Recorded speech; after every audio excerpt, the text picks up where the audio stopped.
So if somebody were sitting here, this is a pretty clear case of an individual striking you in the head.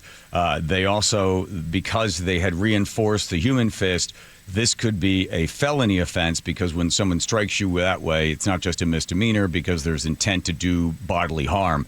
So this would seem to be an open and shut case for the Seattle Police Department to begin to investigate and then move this along. We have video.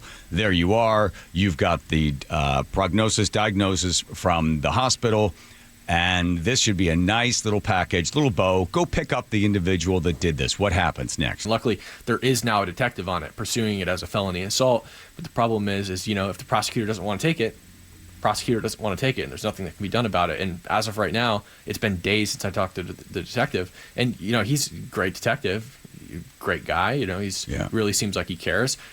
But again, if the prosecutor won't take it, they haven't been arrested, so I assume that's the case. And the prosecutor is a politician. So if you want to go out and punch somebody in the street of Seattle tonight, go ahead and hit somebody because apparently they don't pursue that.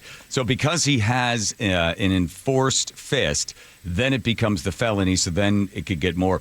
I know who the guy is. You know who the guy is. He's got a criminal history. The police know exactly who he is. He appears on video. It's pretty simple. There he is. What do you think happens on this one right now, where it stands, and your experience with this, Cam? What do you think?